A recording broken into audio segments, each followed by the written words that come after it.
Hi, welcome back for a little bit more of The One and Only Ivan. If you're following along, as I know some people are, we're on page 133. Hunger. In my new life as a human, I was well tended. I ate lettuce leaves with Thousand Island dressing and caramel apples and popcorn with butter. My belly ballooned. But hunger, like food, comes in many shapes and colors.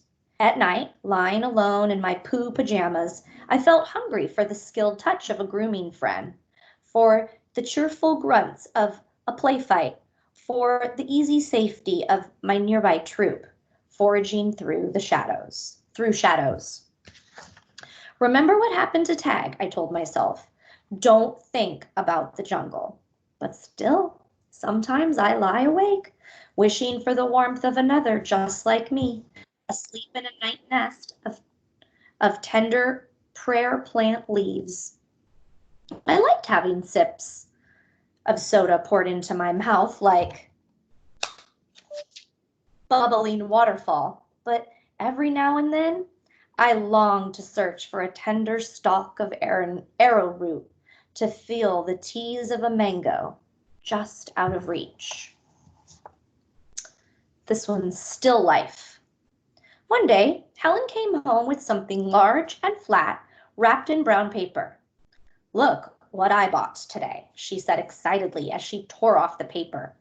A painting to go over the living room couch. Fruit in a bowl, Max said with a shrug. Big deal. This is fine art. It's called a still life, Helen explained, and I think it's lovely. I dashed over to examine the painting, marveling at the colors and the shapes.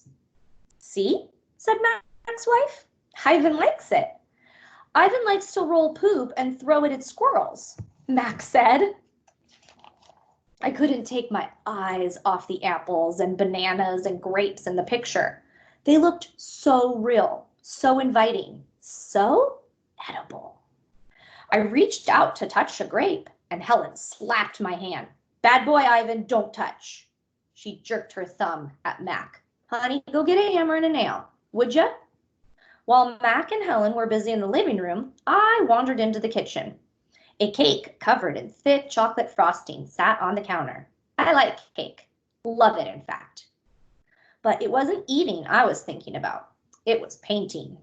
The frosting peaked and dipped like waves on a tiny pond.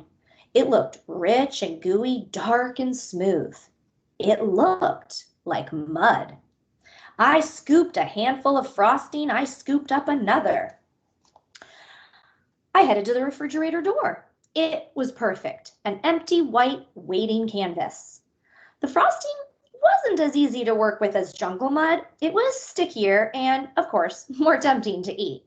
But I kept at it. I scraped off every last bit of that frosting. I may have eaten a little cake too. I don't remember what I was trying to paint. A banana, most likely. I suppose I knew I was going to get in trouble.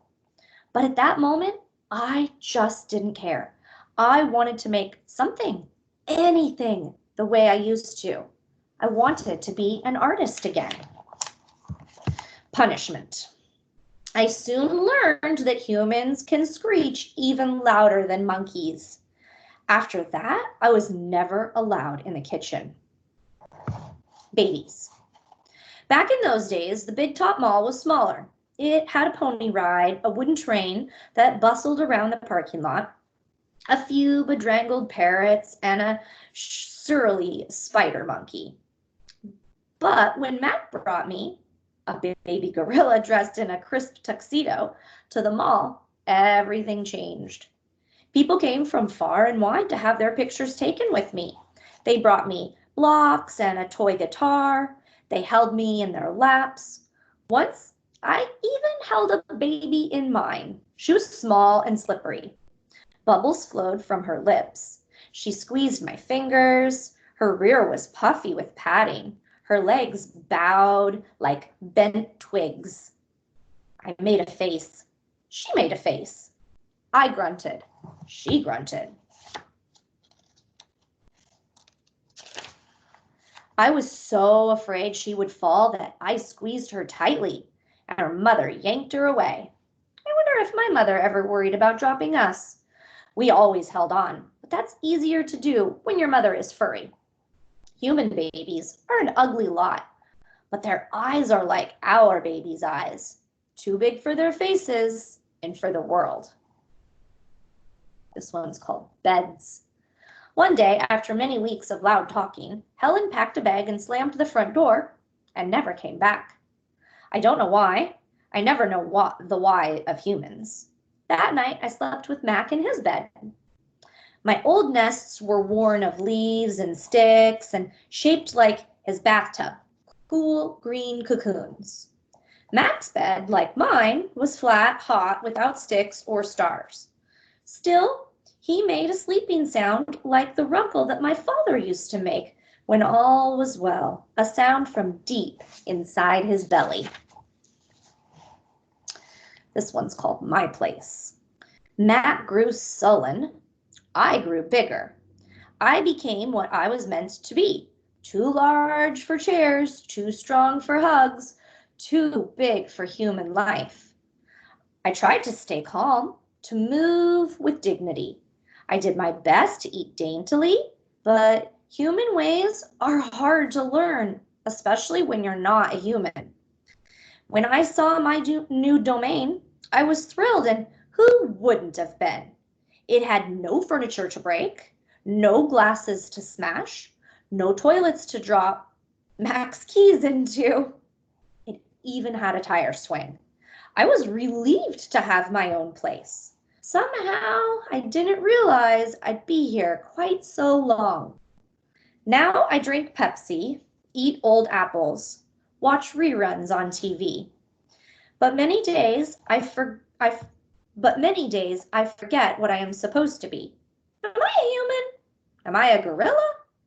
Humans have so many words, more than they truly need.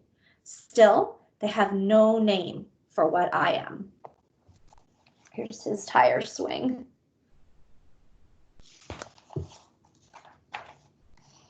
This one's 9,876 days. Ruby is finally asleep. I watch her chest rise and fall. Bob, too, is snoring. But my mind is still racing. For perhaps the first time ever, I've been remembering. It's an odd story to remember, I have to admit. My story has a strange shape, a stunted beginning and an endless middle. I count all the days I've lived with humans. Gorillas count as well as anyone, although it's not a particularly useful skill to have in the wild. I have forgotten so many things, and yet I always know precisely how many days I have been in my domain. I take one of the magic markers Julia gave me. I make a small X. I make an X, a small one, on my painted jungle wall. I make more X's and more. I make an X for every day of my life with humans. My marks look like this. The rest of the night, I mark the days, and when I am done, my wall looks like this.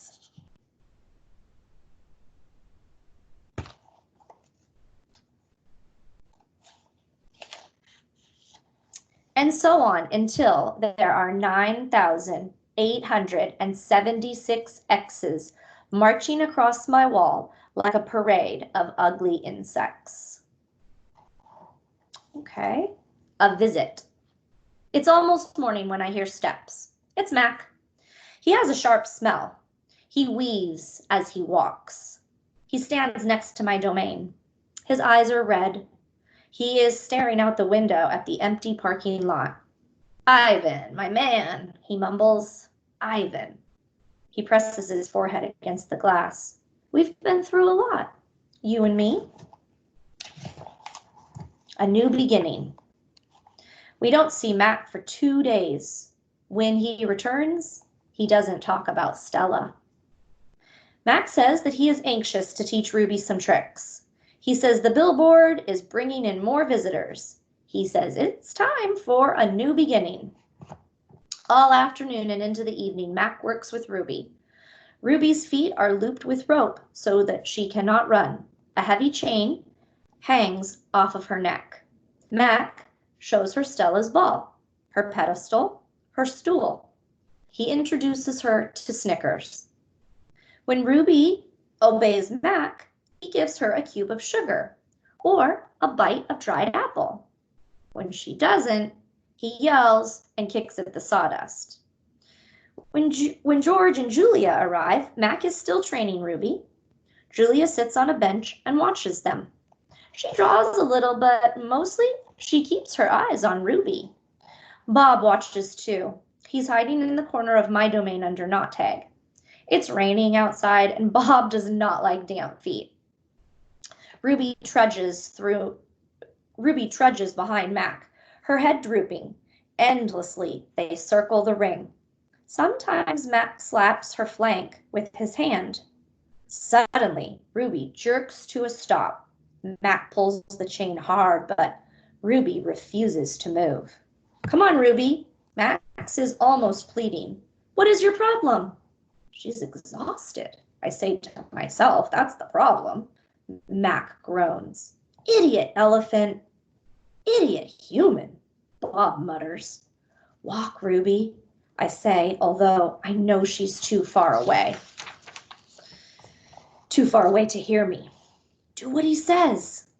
Walk, Mac commands. Now. Ruby doesn't walk. She plops her rump on the sawdust floor. I think maybe she's tired, Julia says. Mac wipes his forehead with the back of his arm. Yeah, I know. We're all tired. He pushes Ruby with the heel of his boot. She ignores him. George looks over from the food court where he is wiping off tables. Mac, he yells, maybe you should call it a day. I'll close up. Mac yanks on Ruby's chain. She's as anchored as a tree trunk. He pulls harder and falls to his knees. That does it, Mac says. He brushes sawdust off his jeans. I am through playing around. Mac stomps off to his office. When he returns, he is carrying a long stick. The gleaming hook on its end is almost beautiful, like a sliver of moon. It's a claw stick. Mac pokes Ruby with the sharp point. Not hard, just a touch. I can tell he wants her to see how much it can hurt. I growl low in my throat. Ruby doesn't budge. She is a gray, unmoving boulder. She closes her eyes, and for a moment I wonder if she might have fallen asleep. I'm warning you, Mac, she says. I'm warning you, Mac says. He breathes out. He stares at the ceiling. Ruby makes a huffing sound. Fine, Mac says. You want to play it that way? He draws back the claw stick. No! Julia cries. I'm not going to hurt her, Mac says. I just want to get her attention. Bob snarls. Mac swings. The hook slices the air just a few inches above Ruby's head. See why you don't want to mess with me? Mac says. He draws back the claw stick again. Now move. Ruby jerks her head, flinging her trunk towards Mac. She makes a noise that sends the sawdust scattering. It makes my glass shiver. It's the most beautiful mad I've ever heard. Ruby's trunk slaps into Mac. I don't see exactly where she strikes him, somewhere below his stomach, I think. And I know he must be uncomfortable because Mac drops the claw stick and falls down on the ground and curls into a ball and howls like a baby. Direct hit, says Bob, or Bob says.